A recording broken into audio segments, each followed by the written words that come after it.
오늘 윤 대통령 담화가 오후 5시 탄핵소추안 표결에는 어떤 영향을 미칠지 관심이 쏠리고 있습니다. 국민의힘 한동훈 대표는 대통령의 조기 퇴진이 불가피한 만큼 국민에게 최선의 방식을 고민하겠다고 말했고, 민주당은 한마디로 매우 실망스럽다면서 국민의 눈높이에 전혀 맞지 않는다고 비판했습니다. 국회 취재기자 연결해서 알아보겠습니다. 이준엽 기자. 네, 국회입니다. 네, 오전 담화에 대한 여당 반응부터 전해주시죠. 네, 국민의힘 한동훈 대표는 조금 전 국회에서 기자들과 만나 윤석열 대통령의 정상적 직무 수행이 불가능한 상황이고 대통령 조기 퇴진은 불가피하다고 말했습니다. 이어 앞으로 대한민국과 국민에게 최선인 방식을 논의하고 고민할 것이라고 덧붙였습니다. 즉각 직무 정지를 언급한 어제와는 분명한 기류 변화가 감지되는데요.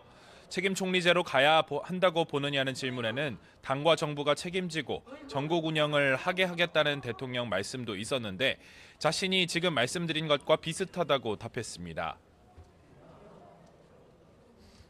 총리와 당이 민생 상황이라든가 중요 상황들을 긴밀히 논의해서 민생이 고통받고 대외 상황이 악화되는 일을 막도록 하겠다.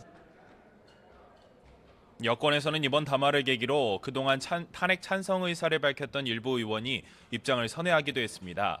조경태 의원은 반대로 선회한 것이 맞느냐는 기자들 질문에 한 대표의 뜻을 따르기로 했다고 답했습니다. 한친환계 의사는 YTN과의 통화에서 이번 담화를 두고 한동훈 대표의 요구사항이 전반적으로 모두 포함됐고 대통령이 많은 부분을 내려놓은 것으로 보인다며 탄핵안 부결 가능성이 높아졌다고 의미를 부여하기도 했습니다. 네, 야당에서는 강한 비판이 나왔죠. 네, 민주당 이재명 대표는 대통령 담화 뒤 기자 간담회를 열고 한마디로 매우 실망스럽다고 지적했습니다.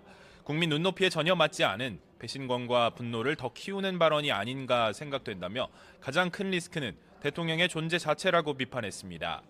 그러면서 해결하는 방법은 대통령의 즉각 사퇴, 탄핵에 의한 조기 퇴진 말고는 길이 없다면서 대통령 퇴진과 탄핵에 최선을 다하겠다고 밝혔습니다.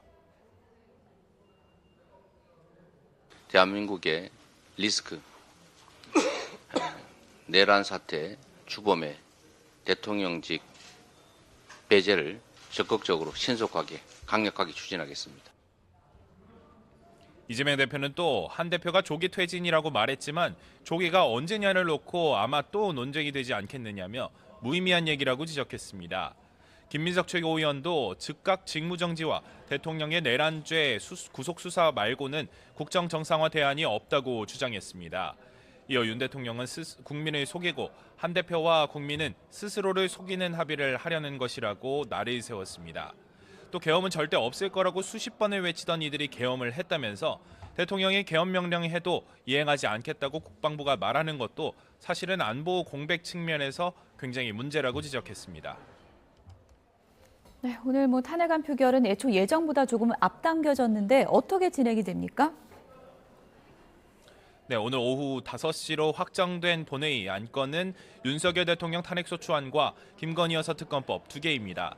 안건 순서는 김 여사 특검법이 먼저, 윤 대통령 탄핵소추안이 두 번째입니다. 탄핵안과 특검법 두 안건 모두 무기명, 수기투표로 이뤄질 전망인데요. 가결을 위한 조건은 각기 다릅니다. 윤 대통령 탄핵안의 경우 제적의원 3분의 2, 그러니까 300명 중 200명이 찬성해야 통과됩니다. 김 여사 특검법은 제적의원 과반인 150명 이상 출석에 출석의원 3분의 2 이상 찬성으로 가결됩니다. 현재 의석 구조상 야권 의석을 모두 합치면 192석, 여당 의석은 108석이어서 양쪽이 모두 참전한다고 생각하면 안건 가결에는 이탈표 8표가 필요합니다. 하지만 소속 의원이 모두 108명인 국민의힘이 행여나 본회의에 불참할 경우 윤 대통령 탄핵안은 정족수 200명에 미치지 못해 아예 투표 불성립, 부결 처리가 됩니다. 결국 여당이 본회의에 불참하거나 탄핵안 표결 때만 중도 퇴장 등을 통해 빠지는 전략을 택할 경우 가부 투표수를 확인해보지도 못할 가능성이 있는 겁니다. 국회에서는 정보위 회의도 열렸었는데 지금은 정회한 건가요? 네, 정보위원회는 오전 10시부터 비상계엄 사태와 관련한 현안 질의를 진행할 방침이었습니다. 조태용 국가정보원장과 국정원 1, 2, 3차장이 출석할 예정이었는데요. 여야는 비상계엄 당시 윤 대통령이 국정원에 협조 요청을 했다는 의혹에 대해 따져 물을 계획이었지만 공개 여부를 두고 이견이 불거지다 현재는 정회한 상황입니다.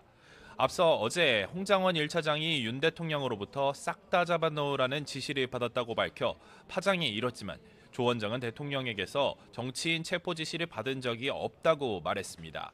지금까지 국회에서 전해드렸습니다.